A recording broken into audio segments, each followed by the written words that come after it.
Luxury. It dazzles the eyes, captures attention, and promises happiness. But the Stoics didn't chase it, they turned away from it. Not because they hated beauty or comfort, but because they understood a deeper truth. The more you chase luxury, the more it controls you.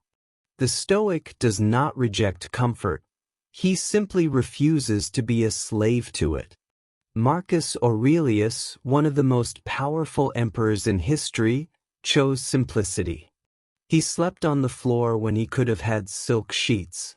He wrote in his journal, reminding himself daily not to let status and indulgence corrupt his mind. Because he knew that attachment to luxury is a trap. When you become addicted to comfort, you lose resilience. You become fragile. Epictetus, who was born a slave, had almost nothing. Yet he taught that true power is needing nothing. That's why the Stoic doesn't measure wealth in gold or possessions. He measures it in freedom, discipline, and virtue. Luxury is loud. It demands to be seen. But the Stoic seeks quiet strength. He doesn't need to flash his value. He lives it. In today's world, we're surrounded by temptation, the newest phone, the fastest car, the trendiest clothes. Advertisers feed on your insecurities, whispering that you're not enough unless you buy more. But the Stoic already knows he's enough. He doesn't chase. He chooses. He chooses what adds value to his life, and he discards what's unnecessary. When you stop chasing luxury, you gain something far more valuable: peace.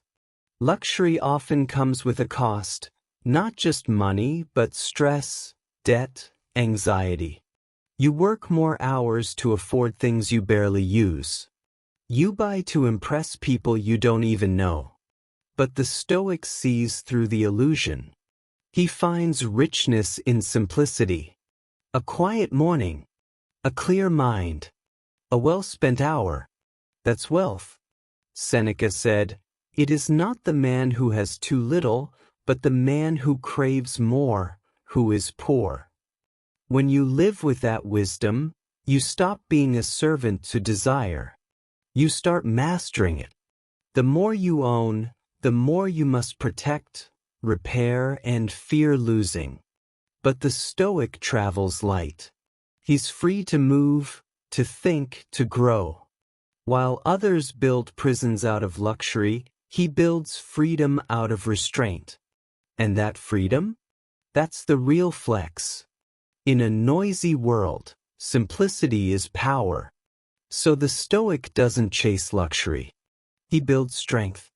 He builds clarity. And from that, true wealth flows. Choose that path. Choose less noise. Choose more depth. That is the Stoic way. And if you're ready to stop chasing and start living, subscribe now. Because here, we don't worship gold, we forge character.